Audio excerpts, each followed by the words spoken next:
യഹൂദനെക്കുറിച്ച് സത്യവേദപുസ്തകം പറഞ്ഞിട്ടുള്ള ഒരു ഭാഗം ഇപ്രകാരമാണ്. യഹൂദന്മാർ കർത്താവായ യേശുവിനെയും സ്വന്തം പ്രവാചകന്മാരെയും കൊന്നവരും അപ്പോസ്തലന്മാരെ ഓടിച്ചു കളഞ്ഞവരും ദൈവത്തെ പ്രസാദിപ്പിക്കാത്തവരും സകല മനുഷ്യർക്കും വിരോധികളും ജാതികൾ രക്ഷിക്കപ്പെടേണ്ടതിനായി അവരോട് ക്രിസ്തുവിനെ പ്രസംഗിക്കുന്നത് വിലക്കുന്നവരുമാകുന്നു. അങ്ങനെ അവർ തങ്ങളുടെ പാപങ്ങളെ എപ്പോഴും പൂരിപ്പിക്കുന്നു. എന്നാൽ ദൈവക്രോധം അവരുടെ മേൽ മുഴുത്തു വന്നിരിക്കുന്നു. ഏകദേശം 2000-ഓളം വർഷങ്ങൾക്ക് മുൻപ് സത്യവചനത്തിൽ എഴുതി വിശുദ്ധ ബൈബിളിൽ ചേർത്തിട്ടുള്ള ഒരു ഭാഗമാണ് നാം ഇപ്പോൾ വായിച്ചു കേട്ടത്. ഇത്രയെല്ലാം ദോഷം യഹൂദനുണ്ടായിട്ടും അവർ നശിച്ചു പോകുന്നില്ല. കാരണം എന്ത്? യേശുവിനെ വിസ്തരിക്കുന്ന പീലാത്തോസ് അവനിൽ കുറ്റം കാണായികയാൽ അവനെ അടിപ്പിച്ച് വിട്ടയക്കാം എന്നുള്ള ആശയിൽ അവരോട്, അതായത് യഹൂദന്മാരോട് സമീപിച്ചു. എന്നാൽ അവർ അതിന് സമ്മതിച്ചില്ല. അതിനെക്കുറിച്ച് തിരുവെഴുത്ത് പ്രകാരം പറയുന്നു, ആരവാരം അധികമാകുന്നതല്ലാതെ ഒന്നും സാധിക്കുന്നില്ല എന്ന് പീലാത്തോസ് കണ്ടിട്ട് വെള്ളമെടുത്ത് പുരുഷാരം കാണുക കൈ കഴുകി, ഈ നീതിമാന്റെ രക്തത്തിൽ എനിക്ക് കുറ്റമില്ല, നിങ്ങൾ തന്നെ നോക്കിക്കൊള്ളുവീൻ എന്ന് പറഞ്ഞു. അവൻ്റെ രക്തം ഞങ്ങളുടെ മേലും ഞങ്ങളുടെ മക്കളുടെ മേലും വരട്ടെ എന്ന ജനം ഒക്കെയും ഉത്തരം പറഞ്ഞു. അങ്ങനെ അവൻ ബറബാസിനെ അവർക്ക് വിട്ടുകൊടുത്തു, യേശുവിനെ ചമ്മട്ടി കൊണ്ട് അടിപ്പിച്ച് ക്രൂശിക്കേണ്ടതിനെ ഏൽപ്പിച്ചു. ഈ വചനഭാഗങ്ങളും സംഭവങ്ങളും ആധാരമാക്കിക്കൊണ്ട് അനേകർ യഹൂദന്മാർ ശപിക്കപ്പെട്ടവരാണെന്നും നശിക്കേണ്ടവരാണെന്നും പറയുന്നത് കേട്ടിട്ടുണ്ട്.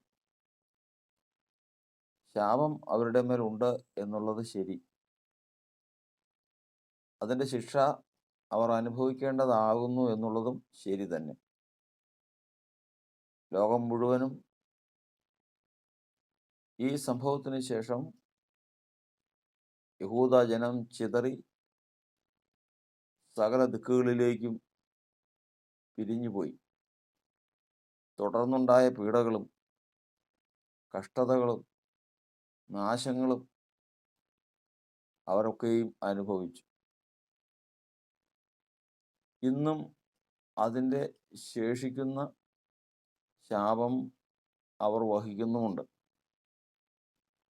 എന്നാൽ തിരുവെഴുത്ത് മറ്റൊരു ഭാഗത്ത് പ്രകാരം പറയുന്നു.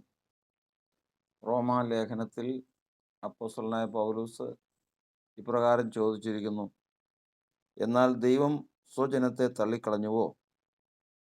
ഒരു നാളുമില്ല. അവരെ തള്ളിക്കളഞ്ഞിട്ടില്ല. ചെയ്ത തെറ്റിന് ശിക്ഷ ന്യായമായിട്ട് അവർ അനുഭവിക്കുക തന്നെ ചെയ്യും. എന്നാൽ ദൈവം തൻ്റെ സ്വന്തം ജനത്തെ ഒരിക്കലും തള്ളിക്കളയുകയില്ല.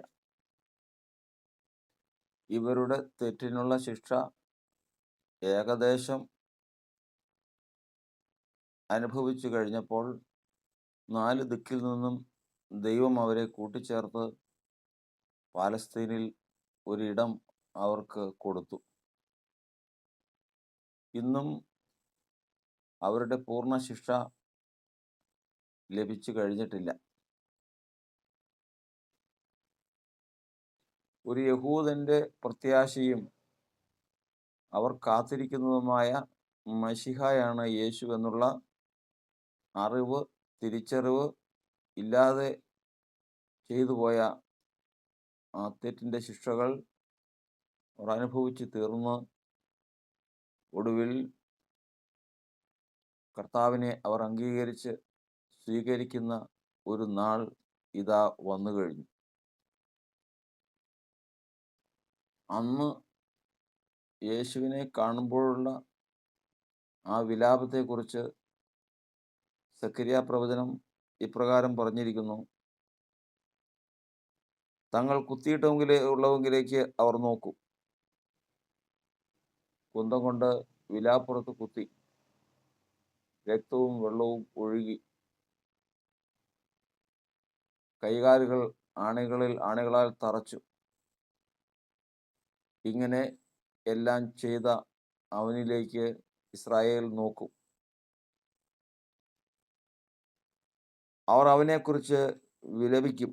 ഏകജാതനെക്കുറിച്ച് വിലപിക്കുന്നത് പോലെ അവർ അവനെക്കുറിച്ച് വിലപിക്കും. ആദ്യജാതനെക്കുറിച്ച് വ്യസനിക്കുന്നത് പോലെ അവർ അവനെക്കുറിച്ച് വ്യസനിക്കും.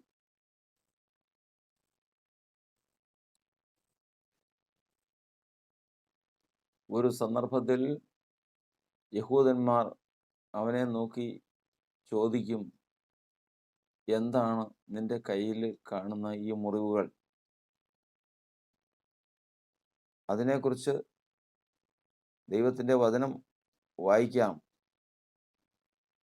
നിന്റെ കയ്യിൽ കാണുന്ന ഈ മുറിവുകൾ എന്ത് എന്ന് ചോദിക്കുന്നതിന് അവൻ, എന്നെ സ്നേഹിക്കുന്നവരുടെ വീട്ടിൽ വെച്ച് ഞാൻ അടി കൊണ്ടതാകുന്നു എന്ന് ഉത്തരം പറയും. യഥാർത്ഥത്തിൽ ഒരു യഹൂദൻ്റെ ഏറ്റവും വലിയ പ്രത്യാശയും പ്രതീക്ഷയുമാണ് മശിഹ. അവർ ലോകത്തിലുള്ള മറ്റേത് ബന്ധത്തെക്കാൾ മശിഹായുമായിട്ടുള്ള ബന്ധം വലുതായിട്ട് കണക്കുകൂട്ടുന്നവരും അവനെ സ്നേഹിക്കുന്നവരുമാണ്. എന്നാൽ അവർ ഏറ്റവും സ്നേഹിക്കേണ്ടതും സ്നേഹിക്കുന്നതുമായ മശിഹ, അതായത് യേശു വന്നപ്പോൾ അവനെ തിരിച്ചറിയാതെ അവൻ്റെ കൈകളെയും കാലുകളെയും തുളച്ചു, വിലാപ്പുറത്ത് കുത്തി ക്രൂശിച്ചു. അതിനുള്ള മറുപടിയാണ് അവർ ചോദിക്കുന്നത്, എന്താണ് നിന്റെ കയ്യിൽ, എങ്ങനെയാണ് ഈ മുറിവ് വന്നത്? അതിന് യേശു പറയുന്ന മറുപടിയാണ് അവിടെ കേട്ടത്: എന്നെ സ്നേഹിക്കുന്നവരുടെ അടുക്കലേക്ക് ഞാൻ വന്നതാണ്. അവരെന്നെ കൈക്കൊണ്ടില്ല, മാത്രമല്ല അവരുടെ വീട്ടിൽ വെച്ച് ഞാൻ കൊണ്ട അടിയുടെ അടയാളമാകുന്നു ഇത്. അങ്ങനെ ഇസ്രായേലൊക്കെയും ചെയ്ത തെറ്റിനെ ഓർത്തും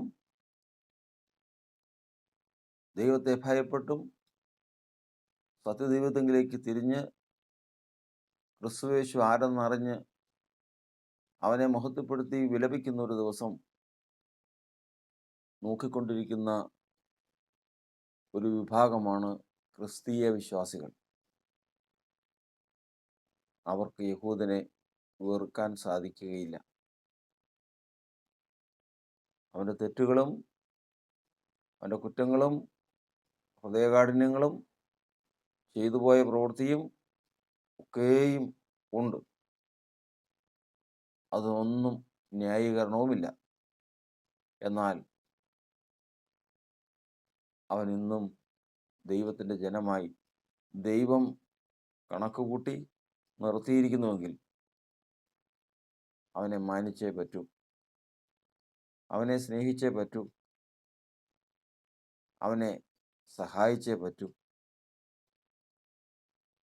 പ്രാർത്ഥനയിൽ ഒരു വാക്ക് യെരൂശലേമിൻ്റെ സമാധാനത്തിനായിട്ട് പ്രാർത്ഥിക്കുന്നു. അത് യഹൂദിൻ്റെയും സമാധാനമായിരിക്കും.